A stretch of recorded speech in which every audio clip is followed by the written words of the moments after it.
Hello guys, इस video में आपको मिलने वाला है top 50 question from the full literature portion, जिसके अंदर हमने फर्स्ट स्लाइड में से 20 क्वेश्चन जो है कवर किए हैं, 10 क्वेश्चन पोएम में से कवर किए हैं और 20 क्वेश्चन जो है फुटप्रिंट्स में से कवर किए हैं।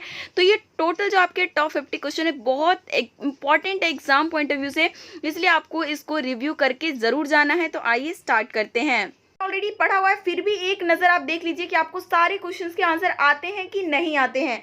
तो स्टार्ट कर लेंगे क्वेश्चन नंबर 1 से। बहुत ही स्पीड तरीके से हम इस वीडियो में करेंगे क्योंकि स्लो करने का टाइम है नहीं हमारे पास। So first question, how was the village baker very important for special occasion in the village. ठीक है ना, ग्लिम्पसेस ऑफ इंडिया का क्वेश्चन है, जिसके अंदर हमें क्वेश्चन पूछा हुआ है कि उस गांव में जो बेसिकली गोवा की स्टोरी है ये, तो विलेज बेकर क्यों इतने इंपॉर्टेंट हुआ करते थे स्पेशल ओकेजन पे। So answer is the village baker was especially important for festive occasion. The villagers were much fond of the sweet bread known as bol. Marriage gifts were meaningless without these sweet bread. Sandwiches, cakes and bolinhas were a must for Christmas as well as other festival. These were made with the bread. तो इन्होंने कहा कि village baker जो है specially बहुत important थे सारे के सारे फेस्टिव ओकेजन पे। जितने भी गांव के लोग थे बहुत ही स्वीट ब्रेड के फॉन्ड हुआ करते थे और स्वीट ब्रेड का नाम क्या बोला जाता था, बोल। मैरिज गिफ्ट मीनिंगलेस माना जाता था जब तक कि आप ये स्वीट ब्रेड नहीं दोगे। सैंडविच हो गया, केक हो गया, बोलिनहास हो गया, ये सारे के सारे क्रिसमस हो चाहे कोई भी फेस्टिवल हो, सब पे बहुत ही ज़रूरी चाहिए होता था। जिस वजह, और ये सारी की सारी चीज़ें किससे बनी होती थी, ब्रेड से बनी होती थी, जिस वजह से विलेज बेकर बहुत ही इंपॉर्टेंट रोल प्ले करते थे। नेक्स्ट क्वेश्चन है, what did the baker wear in the Portuguese days and when the author was young. Most repetitive question कि बेकर उस टाइम पे क्या पहना करता था जब पोर्तुगीज डेज में और जबकि ऑथर यंग हो गया।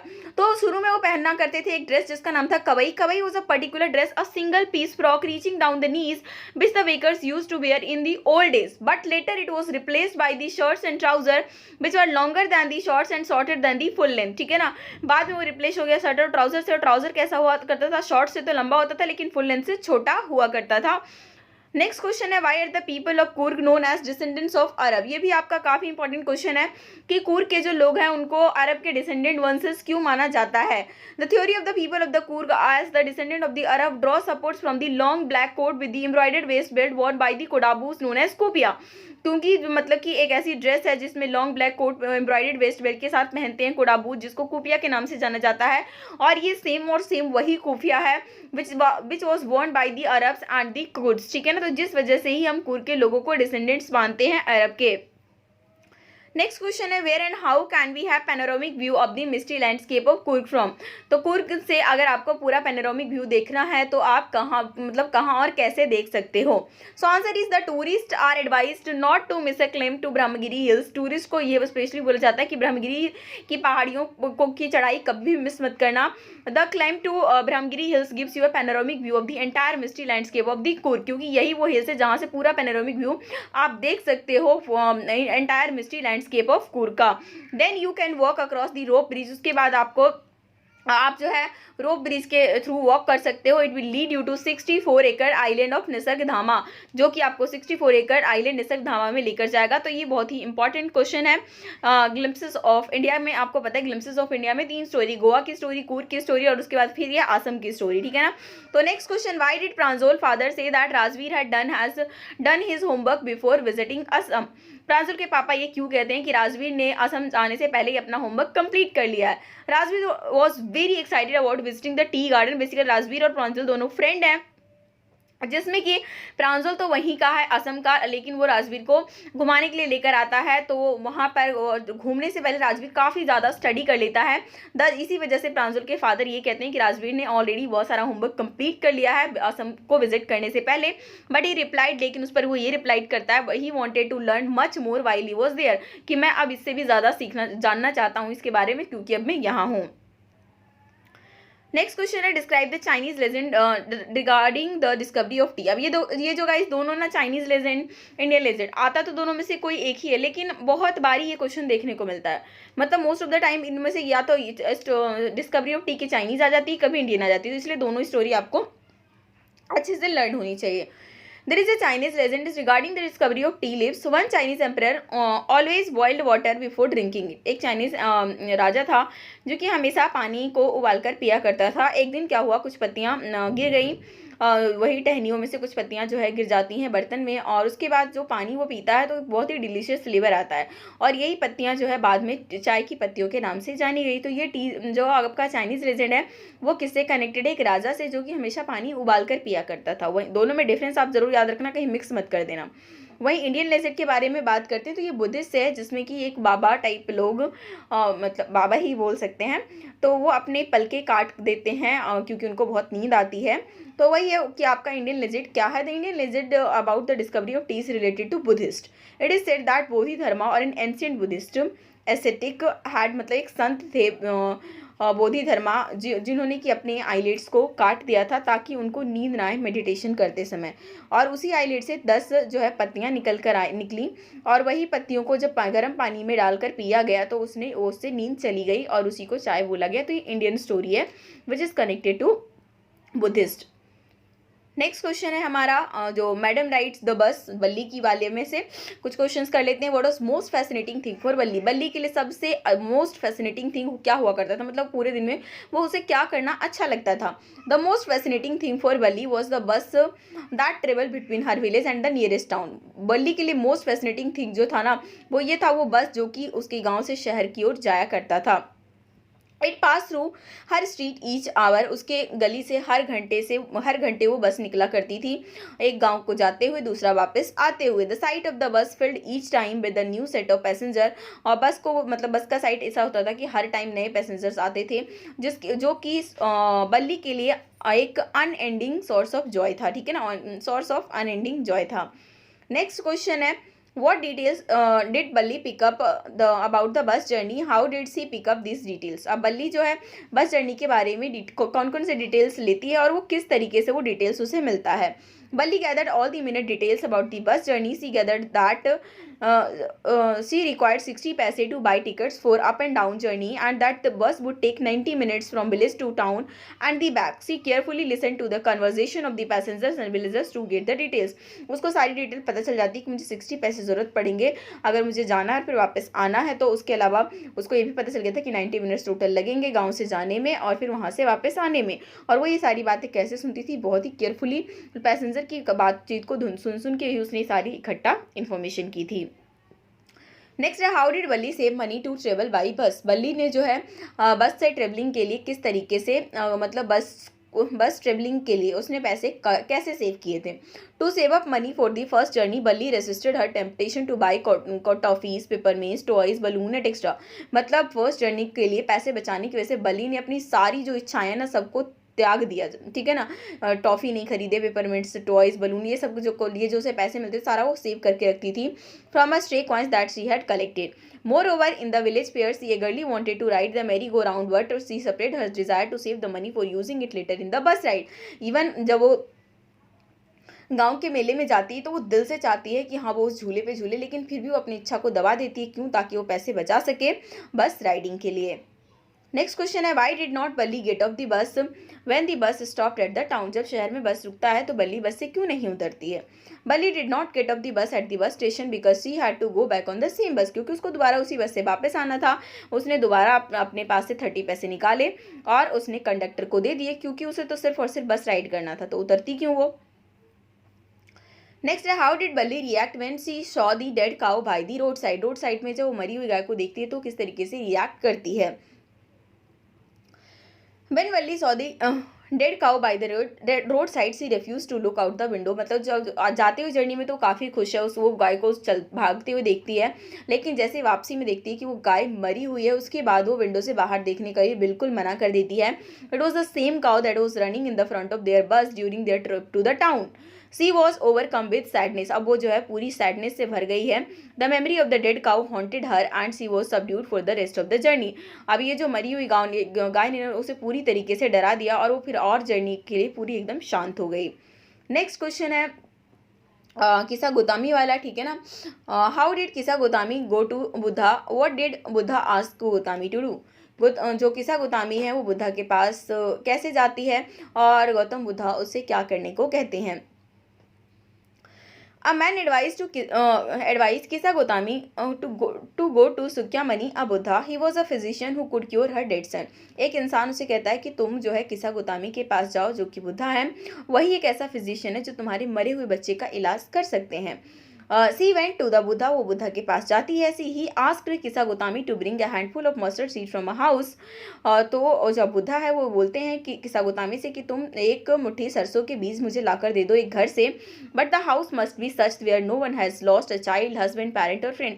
लेकिन घर ऐसा होना चाहिए जहाँ पर कोई भी अपने बच्चे, अपने हस्बैंड, अपने पेरेंट्स या फ्रेंड को नहीं खोया हो. नेक्स्ट है, how did Kisagotami realize that life and death is a process.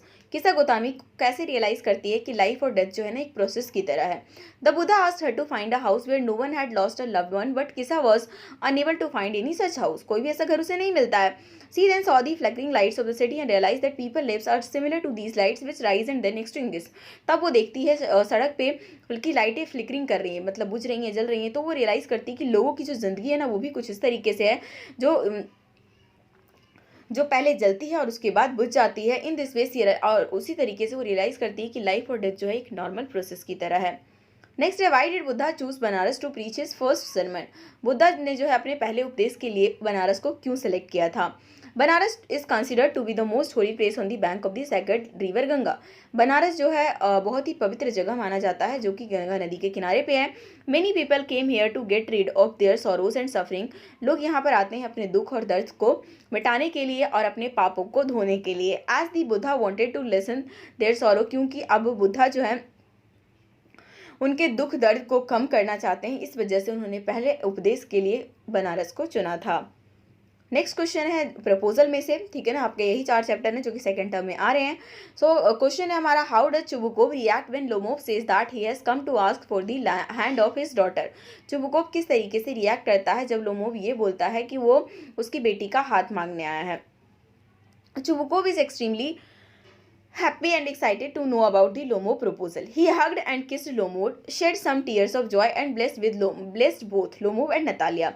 Chubukov always wished that as he knew how rich Lomo was and he always wanted his daughter to be Lomo wife. Chubukov काफ़ी खुश हो जाता है, उसको हक करता है, किस करता है और मतलब थोड़े खुशी के आंसू भी गिरा देता है और लोमो और नतालिया को आशीर्वाद देता है. उसके अलावा वो हमेशा से चाहता था कि वो उसका दामाद बने क्योंकि लोमो काफ़ी रिच था, ठीक है, और वो चाहता था कि उसके जो डॉटर है वो मतलब उसकी बेटी लोमो की वाइफ बने.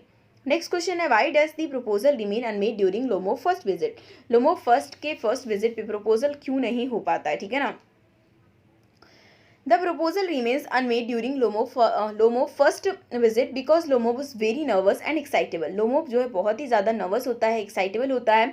He beat about the bus. वो डींगे हाँकना शुरू कर देता है. लेकिन जब नतालिया आती है, लोमो उससे लड़ना शुरू कर देता है एक पीस ऑफ लैंड के ऊपर, एक छोटी सी ज़मीन के टुकड़े के ऊपर. He gets very excited and leaves. और अब वो बहुत ज़्यादा एक्साइटेड होकर जो है रूम को छोड़कर चला जाता है, cursing and threatening the old man and his daughter Natalia, ठीक है ना. जो कि मतलब कि फिर वही कर्सिंग एंड मतलब थोड़ा सा वो भी बोल बाल के वो भी जो है नतालिया और उसके फादर को बोल बाल के वो चला जाता है. What is the cause of the second quarrel between Natalia and Lomov. Natalia और लोमोव के बीच में दूसरे झगड़े का क्या कारण था. The second issue of dispute between Natalia and Lomov is over their dogs. उनके कुत्तों के ऊपर उनकी दूसरी लड़ाई थी. According to Lomov his dog Guess is superior to Natalia dog Squeezer. Lomov के अकॉर्डिंग जो उसका कुत्ता गेस है वो नतालिया के डॉग स्क्वीजर से ज़्यादा अच्छा है. But Natalia claims that Squeezer is definitely the better of two. लेकिन नतालिया कहती है कि स्क्वीजर ज़्यादा सही है. They argue over the price of their dogs. वो आर्ग्यूमेंट करते हैं और डॉग के प्राइस को लेकर, पेडिग्री को लेकर, हंटिंग कैपेबिलिटी को लेकर, इवन उनके प्रोपोर्शन ऑफ जॉ को लेकर. नेक्स्ट है, why is Lomov anxious to marry Natalia. अब लोमोव जो है ना नतालिया से शादी करने के लिए एनेक्सियस क्यों है, एक्साइटेड भी कह सकते हो आप यहाँ पे, ठीक है ना. Lomov was anxious to marry Natalia as he was eager to have a wife and settle down with her. क्योंकि वो एकदम अब जो है चाह रहा था कि वो जो है अपनी ज़िंदगी में सेटल हो जाए एक वाइफ के साथ. He thinks that now he should not delay because he is already 35. अब वो सोचता है कि अब उसको बिल्कुल डिले नहीं करना चाहिए क्योंकि अब वो ऑलरेडी 35 का हो चुका है. More over Natalia was 25 years old और नतालिया 25 साल की है और एक गुड हाउस कीपर है और इतनी बैड लुकिंग भी नहीं है और इस एज पे उससे अच्छी लड़कियों से मिल भी नहीं सकती, जिस वजह से वो जो है anxious to marry Natalia. Next है how does Chubukov join the quarrel between Natalia and Lomov. अब नतालिया लोमोव की तो लड़ाई चली रही है, लेकिन चुबुकोव भी ज्वाइन कर लेता है। कैसे? Chubukov comes in and finds Natalia and Lomov quarrelling. Chubukov जो है बाहर आता है, बाहर नहीं मतलब आता है वहाँ पर जहाँ पे नतालिया और लोमो बैठे हुए हैं और देखता है कि दोनों लड़ाई कर रहे हैं। When he finds that they are arguing about the ownership of the oxen meadow, जब उसे ये पता चलता है कि इन लोग तो मतलब कि बैलों के चारागाह को लेकर जो है उसके ओनरशिप पे आर्ग्यूमेंट कर रहे हैं, तो वो भी गुस्सा हो जाता है। कौन गुस्सा हो जाता है? Chubukov. Instead of Kameng them down he also starts quarrelling, मतलब कि चुप करने के बजाय वो भी झगड़े में शामिल हो जाता है। He claims to be the owner of the meadow, और वो भी क्लेम करने लगता है कि उस मीडो का वो ओनर है। ही इंसल्ट नॉट ओनली लोमोव, वो सिर्फ और सिर्फ लोमोव की नहीं बल्कि उसके एंसेस्टर को भी इंसल्ट करता है, जिस वजह से उसको भी काफ़ी गुस्सा हो जाता है, वो चला जाता है एंड ऑल। इस तरीके से जो स्टोरी चलती है। तो ये आपके टॉप 20 क्वेश्चन है फ्रॉम दी फर्स्ट स्लाइड। अब नेक्स्ट हम जो है पोएम के कुछ important question I think top 15 select कर लेंगे। 15 क्वेश्चन उसमें सफिशिएंट होगा, और उसके बाद फुटप्रिंट से भी टॉप 20 क्वेश्चन कर लेंगे। इतना करने के बाद जो है आप आसानी से अपने एग्जाम में अच्छे मार्क्स स्कोर कर पाएंगे। तो वीडियो को लाइक ज़रूर करिए, दोस्तों के साथ शेयर कीजिए। चैनल पर नए जुड़े तो सब्सक्राइब करके बेल आइकन क्लिक कर लीजिए ताकि नई वीडियो की नोटिफिकेशन आपको मिल सके। यहाँ पर मैं आपको बता दूं कि फर्स्ट फ्लाइट का आपका 3 पोएम है जो कि आपके सिलेबस के अंदर है। अमांडा, एनिमल और कस्टर्ड द ड्रैगन वाला ज़रूरी है। तो स्टार्ट कर लेते हैं क्वेश्चन नंबर 1 से। Why is Amanda getting scolded for having chocolate? Amanda को चॉकलेट खाने पर क्यों डांटा गया? Okay, Amanda is getting scolded for having chocolates as previously it had caused her acne.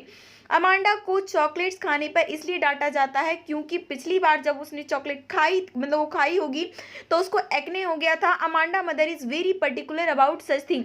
Amanda की माँ इन सब चीज़ों को लेकर काफ़ी पर्टिकुलर है। Amanda is made conscious about her physical appearance. Amanda को ये बताया जाता है कि तुम्हारा फिजिकल अपीयरेंस किस तरीके का होना चाहिए। It is very sad that at such a young age Amanda is made to worry about natural experience. और ये बहुत दुख की बात है कि इतने कम उम्र में अमांडा को इन सारी चिंताओं में जो है अंदर किया जा रहा है। तो ये जो पोएम है जिसके अंदर अमांडा की मदर उसमें हर चीज़ मतलब एक डिसिप्लिन चाइल्ड बनाने के लिए उसे ऑर्डर देती रहती है, ये करो, ये मत करो, ये करो, तो उसकी वजह से वो लड़की बहुत ही फ्रस्ट्रेट हो जाती है। और तो उसी को लेकर जो आपका ये पोएम बहुत ही इंटरेस्टिंग है और एक आध क्वेश्चन आप एक्सपेक्ट कर सकते हो इस पोएम से। तो क्वेश्चन नंबर 2 है, why does Amanda wish to be mermaid and orphan और अ रेपुंजल? अमांडा जो एक मरमेड, एक ऑर्फन और एक रेपुंजल क्यों बनना चाहती थी? मरमेड एक टाइप की फिश है जो कि ओशन में अकेले घूमती है। ऑर्फन मतलब कि अमांडा अपनी फैमिली से इतनी मतलब अपने पेरेंट्स से इतना ज़्यादा वो परेशान है कि वो अनाथ तक बनने को तैयार है। रेपुंजल जो एक डायन है जो कि टावर पे अकेले रहती है, वो ये तक बनने को तैयार है। तो क्यों? Amanda wishes to be mermaid so that she could drift alone by blissfully languid emerald sea. She yearns to be an orphan so that she is able to roam the sea and make pattern using her bare feet. Being Rapunzel means she could live carefree on a high tower. Amanda wishes to be these so that she could avoid her suffocating reality. Simple सी बात है, ममेड वो इसलिए चाहती थी ताकि वो drift कर सके इतने बड़े समुद्र में अकेले। ऑर्फन इसलिए बनना चाहती है ताकि वो अकेले जो है इधर उधर घूमे और अपने पैरों से, अपने नंगे पैरों से पैटर्न बनाए। रेपुंजल का मतलब मैंने आपको बताया कि आराम से वो टावर पे अकेले रहे, केयरफ्री। तो और ये सारी इच्छाएं उसकी इसलिए ताकि जो उसके अंदर की सफोकेटिंग रियलिटी है उससे वो बच सके। नेक्स्ट क्वेश्चन है, why does Amanda seem moody most of the time? Amanda जो है मोस्ट ऑफ द टाइम चिड़चिड़ी क्यों रहती है? Amanda seems moody most of the time because she is trying to make an escape from her sorry reality where she is not most of the time. वो चिड़चिड़ी इसलिए रहती है क्योंकि वो हमेशा कोशिश करती है कि जो उसकी रियलिटी है ना उससे वो निकल सके, बच के निकल सके, जहाँ पर उसको बुरी तरीके से नैगिंग किया जाता है। मतलब हर बात में उस हर मतलब एक नैगिंग पर्सन मतलब एक ऐसा पर्सन जो कि हर दूसरी इंसान में गलती निकालने के लिए बैठा रहे, तो और वही उसके पेरेंट्स करते हैं। It is indeed a sorry state for a small child like Amanda to bear. मतलब ये बहुत ही दुख की बात है कि छोटे बच्चे को, छोटी बच्ची जो अमांडा है उसको ये सब कुछ सहना पड़ रहा है। Here the only defence against such reality is her imagination. और वो इन सबसे खुद का बचाव किस तरीके से करती है? अपने इमेजिनेशन के थ्रू, जिसके थ्रू वो बच निकलना चाहती है और जिस वजह से हमें ये पता चलता है कि वो जो है मतलब ये इस चीज़ से वो चिड़चिड़ी हो जाती है और अनइंटरेस्टेड। इवन वो अपनी बाद में तो ऐसा होता है अपनी माँ की बातों पे वो ध्यान तलक नहीं देती है। नेक्स्ट क्वेश्चन है, why does the poet show a preference for living with the animals? ये पोएम आपका एनिमल है, उनमें से कुछ क्वेश्चंस करेंगे। पोएट मतलब कि क्यों ऐसा प्रेफरेंस मतलब कहता है कि जानवरों के साथ रहना ज़्यादा सही है, ठीक है ना, इसके पीछे का क्या रीज़न है। The poet says that it is better to live with animals as they show tokens of goodness. Poet कहता है कि इंसानों से अच्छा तो ये है कि मैं जानवरों के साथ रहूं, क्योंकि वो कुछ ना कुछ कम से कम गुडनेस का टोकन तो दिखाते हैं। They are peaceful, self contained and happy, और हमेशा जो है पीसफुल रहते हैं, सेल्फ कंटेन्ड रहते हैं, हैप्पी रहते हैं। Animal so इनेट goodness which is lacked in human being से, जो एनिमल जितनी अच्छाई दिखाते हैं ना वो इंसानों में बिल्कुल भी नहीं है। एनिमल जो अपनी ज़िंदगी पर कोई कमी नहीं निकालते, उस पर वो ये मतलब कोई कमी ये शिकायत नहीं करते, और ना ही वो अपने पापों को लेकर रोते हैं।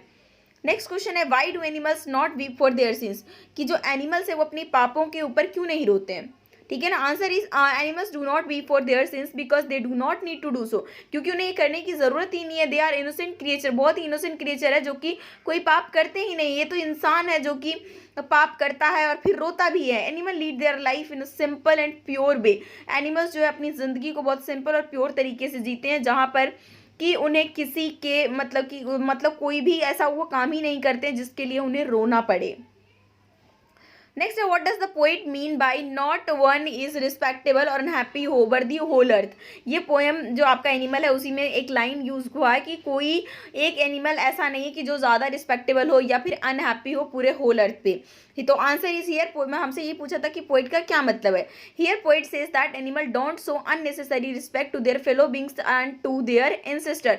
एनिमल्स जो है अननेसेसरी रिस्पेक्ट नहीं दिखाते कि आप अपने फेलो बींग्स पे अननेसेसरी रिस्पेक्ट दिखा रहे हैं या फिर अपने वंशज की पूजा कर रहे हैं, उनको याद कर रहे हैं। दे वो don't indulge in such unnecessary civility formalities as all of them are equal, क्योंकि उन्हें इन सभी फॉर्मेलिटी में शामिल होने की ज़रूरत ही नहीं है, क्योंकि वो सारे के सारे इक्वल हैं और कोई भी ज़्यादा रिस्पेक्टेबल नहीं है किसी और से। The good values of animals and the lack of social convention make them happy. Animals के अंदर ये जो गुड वैल्यूज़ है और सोशल कन्वेंशन की जो कमी है, यही एक रीज़न है जिससे वो खुश रहते हैं। नेक्स्ट क्वेश्चन है, mention 3 things that human do and animals don't.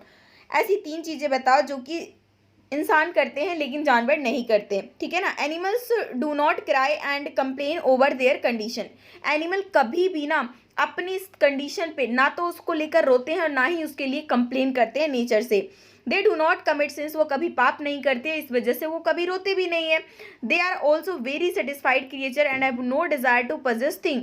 बहुत ही सेटिस्फाइड क्रिएचर होते हैं, उनके पास ऐसा मटेरियलिस्टिक थिंग को ज़्यादा से ज़्यादा इकट्ठा करने की कोई इच्छा नहीं होती। वहीं अगर बात करें ह्यूमंस की, तो वो हमेशा दूसरी तरफ वो कंप्लेन करते रहते हैं, सारे पाप करते हैं, और उसके बाद चीज़ों को इकट्ठा करने का जो पागलपन है ना, वो उनके अंदर एकदम दबा दबा के कूट कूट के भरा रहता है। अब हम बात करते हैं, 7 क्वेश्चन तो गए, 3 क्वेश्चन हम कर लेते हैं वो कस्टर्ड द ड्रैगन में से। तो क्वेश्चन नंबर 8 है हमारा, where did Belinda live and with whom. Belinda जो है कहाँ पे रहती थी और किसके साथ रहती थी, और उसने मदद के लिए वो क्यों चिल्लाती है। Belinda lived in a little house with her 4 pets. Belinda एक लड़की है जो कि अपने 4 पेट्स के साथ रहती है। एंड अ बैगन, she had a black kitten name, उसके पास एक काली बिल्ली है जिसका नाम इंक है, एक ग्रे हाउस है जिसका ग्रे माउस है, चूहा है जिसका नाम ब्लिंक है, एक येलो डॉग है जिसका नाम मस्टर्ड है, और एक कावड़ ड्रैगन है जिसका नाम कस्टर्ड है, ठीक है ना। व्हेन द पायरेट केम, लेकिन जब पायरेट आता है घर पे तो वो मदद के लिए चिल्लाती है और डर से पूरी पीली पड़ जाती है। ओके, नेक्स्ट क्वेश्चन है, बेलिंडा टिकल्ड हिम से टिकल्ड हिम अनमर्सीफुल, ठीक है ना। ये स्टेटमेंट को लेकर भी कई बार क्वेश्चन आता है, क्यों, ठीक है ना। तो बेलिंडा टिकल्ड हिम मतलब किसको टिकल करती है, तो ये टिकल मतलब किसको कर रही है, कस्टर्ड को कर रही है जो कि ड्रैगन है, लेकिन अनमर्सीफुल तरीके से, ठीक है ना, प्यार से नहीं, निर्दयता से। Belinda did not have a good opinion of custard. Belinda के पास जो है कस्टर्ड को लेकर अच्छे ओपिनियन नहीं थे, कस्टर्ड जो कि ड्रैगन है। He was thought to be a coward, उसे वो हमेशा जो है एक डरपोक की तरह समझती थी जो कि हमेशा अपने सेफ्टी के लिए चिंतित रहता है। Therefore Belinda always mocked and tickled custard, इसलिए बेलिंडा हमेशा उसका मजाक उड़ाती है और उसे टिकलिंग करती है, गुदगुदी टाइप जो बोल सकते हैं। सी टॉन्टेड हिम फॉर हिज कॉवर्डाइज, उसकी कायरता पर वो क्या करती है, टॉन्ट कसती है, और उसके बाद क्वाइट मर्सीलेस इन टिकलिंग, और जब उसको वो टिकलिंग करती है ना तो बहुत निर्दयता से करती है, टॉन्टिंग एंड ट्रबलिंग हिम, ठीक है ना। तो इस तरीके से आप एक्सप्लेन कर सकते हैं, लेकिन अल्टीमेटली जो है ड्रैगन बहुत ज़्यादा अच्छा होता है। How did Belinda pets other than custard face the pirate. अगर हम बात करें बेलिंडा के पेट जो कि कस्टर्ड को छोड़कर, तो पायरेट को किस तरीके से फेस करते हैं। जब पायरेट घर में आता है, all the animal other than the dragon used to boast about their bravery and made the fun of dragon. जितने भी एनिमल थे बेलिंडा के घर पे ड्रैगन को छोड़कर, सब अपनी डींगे हाँकते थे और ड्रैगन का मजाक उड़ाया करते थे। लेकिन जब पैरेट घर में आता है, सारे के सारे डर जाते हैं और भाग जाते हैं, छुप जाते हैं, एक्सेप्ट कस्टर्ड। कस्टर्ड को छोड़कर सबके सब भाग जाते हैं। मस्टर्ड जो कि हमारा डॉगी है, वो डर से भौंकते भौंकते भाग जाता है। इंक जो है हाउस के बॉटम में छुप जाती है। वहीं जो चूहा है वो भी बिल में घुस जाता है। लेकिन वो कस्टर्ड ही होता है जो कि पायरेट को फेस करता है और अल्टीमेटली उसको वो निकल जाता है, ठीक है ना। तो इस तरीके से अगर आपको फुल सारे क्वेश्चंस चाहिए तो आप जो है प्लेलिस्ट में जाकर चेक करो, तो आपको हर चाहे वो जितने भी लेसन है, पोएम है, सबके मैंने उसमें शॉर्ट प्लस लॉन्ग वो भी कवर किए हुए हैं। तो आपको अगर सारे चाहिए तो आप वहाँ से डायरेक्टली देख सकते हो। बाकी यहाँ पर टॉप 10 सिलेक्टेड क्वेश्चन आपके साथ में यहाँ पर लेकर आई हूँ। तो वीडियो को हो सके तो अपने सभी दोस्तों के साथ जरूर शेयर कीजिए एग्जाम से पहले। वीडियो को लाइक कीजिए और चैनल पर नए हैं तो सब्सक्राइब करके बेल आइकन भी क्लिक कर लीजिए ताकि नई वीडियो की नोटिफिकेशन आपको मिल सके। आपको जरूर देखना है। यहाँ पर मैं आपको बता दूं कि टर्म टू बोर्ड एग्जाम में आपके फुटप्रिंट्स में से केवल और केवल 4 लेसन आ रहे हैं। उन चारों में से हमने लगभग 5-5 क्वेश्चन सेलेक्ट किए हैं। तो टोटल 20 क्वेश्चन आपके साथ में यहाँ पर डिस्कस करने वाली हूँ। होपफुली आप वीडियो को कंप्लीटली देखेंगे। जो क्वेश्चन आपको आता है उसको डेफिनेटली आप स्किप करेंगे और उसके बाद सारे क्वेश्चन को लेकिन आप ओवरव्यू जरूर करेंगे। क्वेश्चन नंबर 1 है हमारा, how did a book become a turning point in Richard एब्राइट life. जो एक बुक है रिचर्ड की लाइफ में एक टर्निंग पॉइंट किस तरीके से साबित होता है। Richard was bored with the collecting butterflies. Richard जो है बटरफ्लाई को इकट्ठा करते करते बोर हो चुका होता है। तब उसकी माँ जो है एक बुक लाकर देती है जिसका नाम होता है the travel of monarch x for him. After reading it he become interested in tracking the migration of butterflies. इसको पढ़ने के बाद उसको जो है बटरफ्लाइज के माइग्रेशन को ट्रैक करने में इंटरेस्ट जाग जाता है। And this interest led to the his other project and experiment. और इसी इंटरेस्ट से वो और सारे प्रोजेक्ट पे काम करता है, एक्सपेरिमेंट्स करता है और finally become a great scientist, ठीक है ना। The making of a scientist जो है, जो आपका जो लेसन है उसमें से हमने ये क्वेश्चन किया है जिसके अंदर रिचर्ड एब्राइट किस तरीके से साइंटिस्ट बनते हैं, एक बचपन से लेकर वो जर्नी उसमें दिखाई गई है। और ये काफ़ी इंपॉर्टेंट क्वेश्चन है इस बुक को लेकर। नेक्स्ट क्वेश्चन है, how did एब्राइट mother help him in becoming a scientist. एब्राइट की मदर किस तरीके से हेल्प करती है एब्राइट को साइंटिस्ट बनने में। एब्राइट mother encourage his interest in learning. सबसे पहली बात, एब्राइट के फादर की उसी टाइम डेथ हो जाती है जब वो 3rd ग्रेड में होता है। उसके बाद माँ जो है ना वह पूरा ध्यान अपने बेटे पे फोकस करती है, उसको पढ़ाई के इंटरेस्ट पे इनकरेज करती है, पूरे उसे वो ट्रिप पे ले जाती है और वो सारी साइंटिफिक इक्विपमेंट जो है उन्हें दिलाती है, चाहे वो माइक्रोस्कोप हो, टेलीस्कोप हो, कैमराज हो और इसके अलावा माउंटेन एंड ऑल उससे रिलेटेड भी चीज़ें जो है वो देती हैं। She also supported his collecting butterflies. और वो जो बटरफ्लाइज कलेक्टिंग का काम जो करते थे एब्राइट, तो उसमें भी वो मदद करती थी, सपोर्ट करती थी। She presented him with a book the travel of monarch. और उसके बाद मतलब उनकी माँ ने एक बुक भी दिया जिसका नाम था द ट्रेवल ऑफ मोनार्क। और इस बुक ने रिचर्ड की लाइफ जो है पूरी तरीके से बदल दी, हमेशा हमेशा के लिए। Mention any two Ebright contribution to the world of science. World of science में अगर हम बात करें तो एब्राइट के कौन से 2 कंट्रीब्यूशन है, ठीक है ना। तो सबसे पहला कंट्रीब्यूशन क्या है, एब्राइट discovered a hormone that essential for the growth of a butterfly. एब्राइट ने ऐसे हार्मोन को डिस्कवर किया था जो कि बटरफ्लाई के ग्रोथ के लिए जरूरी है। He carried out experiment to prove successfully that the hormone produced by the gold spots of pupa is responsible for the growth and formation of butterfly wings. उसने वो एक्सपेरिमेंट करके प्रूव किया कि वो जो हार्मोन गोल्ड स्पॉट्स, जो मतलब लोग ये समझते थे कि वो सिर्फ डेकोरेटिव पर्पस के लिए है, लेकिन वो पता चला कि वहीं से एक हार्मोन निकलता है जो कि रिस्पॉन्सिबल है for the growth and formation of butterfly wings. He also discovered that how a cell studies the blueprint of its DNA that controls heredity. और दूसरा कंट्रीब्यूशन क्या है, उन्होंने इस चीज़ को डिस्कवर किया कि जो एक सेल है ना वो किस तरीके से डीएनए के ब्लूप्रिंट को स्टडी करता है। और डीएनए आपको पता है जो कि हेरिडिटी को कंट्रोल करता है। आप सभी 10th के स्टूडेंट हैं, आप साइंस में ऑलरेडी पढ़ चुके हैं। Next, according to the theory why did viceroy butterflies copy monarch. Theory के अकॉर्डिंग वाइसराय जो बटरफ्लाइज है वो मोनार्क को क्यों कॉपी करते हैं, ठीक है ना। The viceroy butterflies copy monarch because monarch don't taste good towards. Viceroy जो बटरफ्लाई है वो मोनार्क को इसलिए कॉपी करते हैं क्योंकि मोनार्क का जो टेस्ट है ना वो पक्षियों को पसंद नहीं है, जबकि दूसरी तरफ जो वाइसराय बटरफ्लाइज है वो पक्षियों को बहुत पसंद है। तो वो खाना किसको चाहते हैं, वाइसराय को, मोनार्क को नहीं खाना चाहते हैं। तो अपने आप को बचाने के लिए, ठीक है ना, पक्षियों का वो खुद वो खाना ना बन जाए, इससे बचाने के लिए वाइसराय एक टेंडेंसी दिखाता है कि वो जो है मोनार्क को कॉपी करे। नेक्स्ट है what lesson did एब्राइट learn when he did not win anything eight science fair. Science fair में जब एब्राइट कुछ भी नहीं जीतते हैं तो उनको क्या लेसन मिलता है। When Ebright did not win anything at the science fair he realize that the winner had tried to do real experiment and not simply make a neat display as he had done of frog tissues. उन्होंने ये चीज़ मतलब कि realise किया कि जो winner है ना उसने रियल एक्सपेरिमेंट करे, मेरी तरह ऐसा नहीं किया कि सिर्फ और सिर्फ फ्रॉक टिश्यूज को डिस्प्ले कर दिया। तो वहीं से उन्हें एक इंपॉर्टेंट लेसन मिलता है कि science is not just about display, it's about project and experiment. Science सिर्फ और सिर्फ डिस्प्ले चीज़ नहीं है, डिस्प्ले करना काम नहीं, बल्कि ये साइंस जो है it's about project and experiment. उसके बाद जो है उस दिन से वो जो है एक्सपेरिमेंट करना शुरू कर देते हैं। नेक्स्ट अब क्वेश्चन आ गया हमारा वो मटिल्डा वाले से, जो कि necklace, the necklace. Okay, question number 6 है हमारा, why was Matilda, what was Matilda's reaction to invitation for the minister ball party.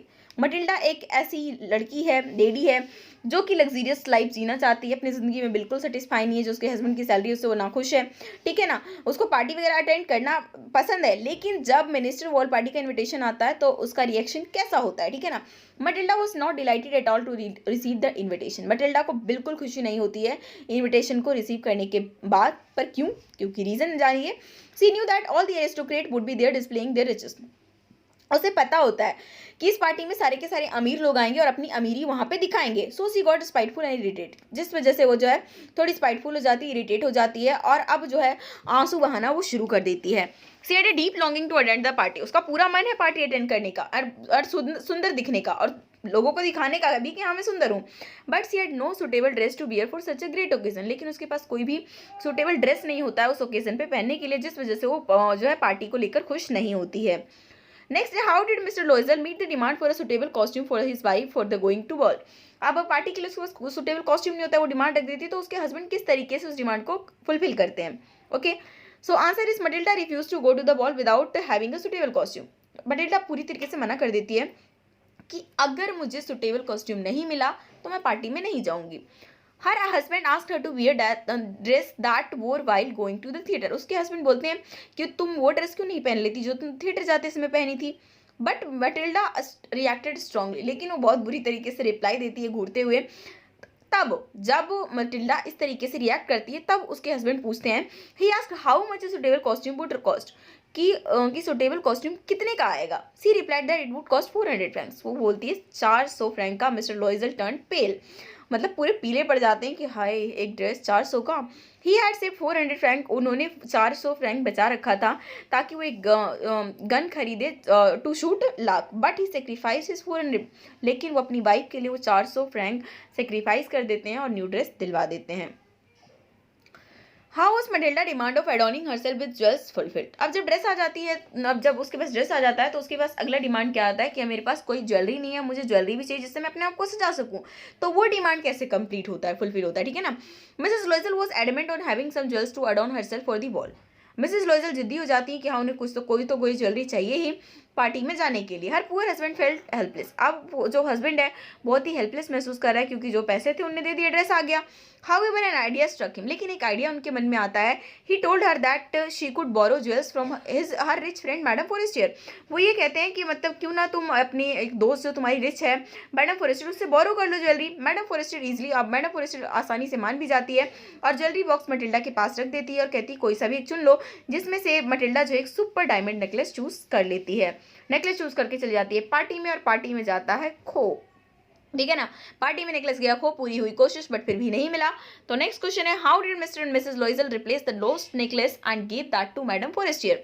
Mister and Mrs Loisel जो है लॉस्ट नेकलेस को किस तरीके से रिप्लेस करके मैडम फॉरेस्टियर को देते हैं। So answer is Loisel decided to buy a brand new necklace and return it back to madam Forestier in the shop. Madam Forestier मतलब वो डिसाइड करते हैं कि हम एक ब्रांड न्यू नेकलेस खरीदेंगे और मैडम फॉरेस्टियर को वापस कर देंगे। एक दुकान में उन्हें सेम टू सेम ऐसा नेकलेस मिल भी जाता है जिसका कॉस्ट होता है 36,000 फ्रैंक्स। मिस्टर लॉइजल के पास 18,000 फ्रैंक्स थे जो कि उनके फादर छोड़ के गए थे, और उसके अलावा और मनी वो क्या करते हैं, बोरो कर देते हैं, उधार ले लेते हैं, न्यू नेकलेस खरीदते हैं और वो मैडम फॉरेस्टियर को वापस कर देते हैं। बट एग्जैक्टली में होता क्या है कि वो जो वापस करते हैं तो उसके लिए उनका कर्जा हो जाता है, कर्जे की वजह से वो एक माइजरेबल लाइफ जीते हैं। तो तो उसका क्वेश्चन हम यहाँ पर देख लेते हैं। Why and how did the Loisel spend the horrible and miserable life of the necessity. Loisel के पास बहुत बड़ा कर्जा हो जाता है, उनको पे ऑफ करने के लिए उन्हें एक बहुत ही वेरी हार्ड और माइजरेबल लाइफ जीना पड़ता है।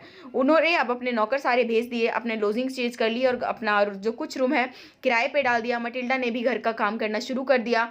वो अब थाली धोती थी, कपड़े धोती थी और अब वो इस तरीके से कपड़े पहनती थी जैसे ऑर्डिनरी वुमेन की तरह, और सारे और जॉब्स किया करती थी खुद।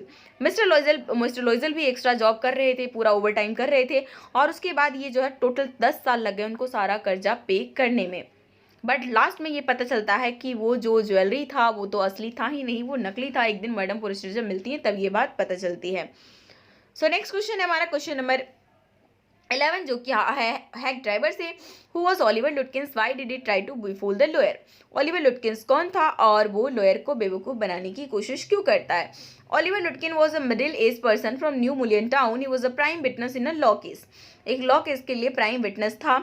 उसे पता चला कि जैसे ही कि लॉयर उसके गांव आया है और उसको ढूंढ रहा है, तो उसने उसको बेवकूफ़ बनाया कैसे, उससे दोस्ती करके as a hack driver who was willing to, और इस तरीके से बोला कि मैं एक हैक ड्राइवर हूँ, मैं तुम्हारी मदद करूंगा और लुटकिंस को ढूंढने में। तो वो पूरा गांव उसको घुमाता है लेकिन वो लुटकिंस को नहीं ढूंढ पाते हैं। नेक्स्ट है how did the hack driver describe लुटकिंस। अब ये जो हैक ड्राइवर है लुटकिंस को किस तरीके से डिस्क्राइब करता है। हैक ड्राइवर जो कि लुटकिंस खुद ही है, बट फिर भी वो किस तरीके से डिस्क्राइब करता है ये आप जानिए। बिल, जो कि हैक ड्राइवर अपना नाम क्या बताता है, Bill told the narrator that Lutkins is a very hard person to find at this always busy in some activity और द अदर। वो ये बताता है कि लुटकिन जो है ना एक ऐसा पर्सन है जिसको ढूंढना बड़ा कठिन है, क्योंकि वो हमेशा कुछ ना कुछ काम में इधर उधर लगा रहता है। वो लोगों से पैसा लेता है, इवन मुझसे भी लिया है, और वो कभी वापस किसी को नहीं करता है। वो ये भी बोलता है कि लुटकिन जो है बहुत ज़्यादा पोकर खेलता है और लोगों को धोखा देने में काफ़ी अच्छा है। नेक्स्ट क्वेश्चन है how did Lutkin mother receive the narrator. अब जो लुटकिन की माँ है ना वो नरेटर यानी कि जो वकील है उसको किस तरीके से रिसीव करती है। Hack driver took him to the farm of Lutkins mother. अब जो हैक ड्राइवर है वो लुटकिन की माँ के पास ले जाती है, मतलब खुद की माँ के पास ले जाता है sorry. He introduce the lawyer and told her that he had come to or search the summon to Lutkins and had a legal right to search the property. Introduce कराता है लॉयर से और बताता है कि ये वकील साहब हैं और ये लुटकिंस को समन देने आए हैं और इनके पास पूरा राइट है कि ये प्रॉपर्टी को सर्च कर सकते हैं। अब इस बात पे माँ हो जाती है नाराज, उस पर कर देती है attack with the iron rods. Both of them दोनों डर के भाग जाते हैं। नेक्स्ट है why was lawyer send back to New Mullion. अब लॉयर को दोबारा से न्यू मुलियन क्यों भेजा जाता है और इस बार उसके साथ कौन जाता है। Lawyer could not trace Oliver Lutkins in New Mullions at his first attempt. पहली कोशिश में जो वकील है वो ओलिवर लुटकिंस को नहीं ढूंढ पाता है, but he was badly needed, लेकिन उसकी सख्त से सख्त जरूरत थी as a witness in a case in the court in the next morning वही उसकी जरूरत थी। इसलिए नरेटर जो है उसे दोबारा वापस भेजता है न्यू मुलियंस ताकि तुम लुटकिंस को समझ दो, और साथ में एक ऐसे इंसान को भेजता है जो कि उसके साथ उस काम किया है और जो कि उसे आसानी से रिकॉग्नाइज कर लेगा। नेक्स्ट है why do you think Lutkins neighbours were anxious to meet the lawyer. आपको क्यों लगता है कि लुटकिंस के जो पड़ोसी होंगे वो बहुत ही लॉयर से मिलने के लिए बड़ा एनेक्सियस होंगे, बहुत ही मतलब एक्साइटेड होंगे। Lutkins neighbours were anxious to meet the lawyer because they were only ones who did not get a chance to meet the lawyer. क्योंकि वही एक गांव में इकलौते इंसान रह गए होंगे, मतलब वही लोग रह गए होंगे जिन्हें कि वकील से मिलने का चांस नहीं मिल रहा होगा। Who was fuelled by the लुटकिंस for the entire, जिससे कि लुटकिंस ने पूरे दिन उसको बेवकूफ़ बनाया। Everybody else in the village had witness the lawyer. गांव के सारे लोग लगभग लॉयर से मिल चुके थे कि और उन गांव के सब लोगों को पता था कि लुटकिंस किस तरीके से इसे धोखा दे रहा है, इसे बेवकूफ बना रहा है। This episode would have become talking point of the town, और ये जो एपिसोड है talking point of the town बन गया था। इस वजह से सब लोग लगभग मिल चुके थे एक्सेप्ट उनके पड़ोसी, तो डेफिनेटली देवर अनेक्सियस। नेक्स्ट क्वेश्चन है हमारा जिसमें भोली वाले में से, ठीक है ना, भोली से स्टार्ट हो गया हमारा question. Why did tehsildar ask Ramlal to send his daughter to the school. Tehsildar Ramlal को क्यों कहता है कि तुम अपनी बेटी को स्कूल भेजो। Ramlal is a father of भोली। भोली जो है रामलाल की सबसे छोटी लड़की है, लेकिन कुछ मतलब कि एक तो उसका इंटेलिजेंस लेवल कम है, साथ में उसके फेस पे कुछ पोक मार्क्स है, ठीक है ना, बचपन में वो खटिया से गिर गई थी जिसकी वजह से उसका ब्रेन डैमेज हो जाता है। तो जब तहसीलदार कहते हैं कि अपनी बेटी को स्कूल भेजो तो क्यों कहते हैं, ठीक है ना। The tehsildar had inaugurated a primary school for girls in Ramlal village to encourage the girls education. Tehsildar ने एक प्राइमरी स्कूल का इनॉग्रेशन किया था ताकि जो है उस गांव की लड़कियों की एजुकेशन के लिए वो इनकरेज कर सकें। और क्योंकि रामलाल एक रेवेन्यू ऑफिसर था, ही was a government representative in the town, उस गांव का वो एक गवर्नमेंट रिप्रेजेंटेटिव था, तो इसलिए तहसीलदार कहता है रामलाल को कि तुम्हें एक एग्जाम्पल सेट करना चाहिए और अपनी बेटी को स्कूल भेजना चाहिए, तभी तो और लोग आएंगे।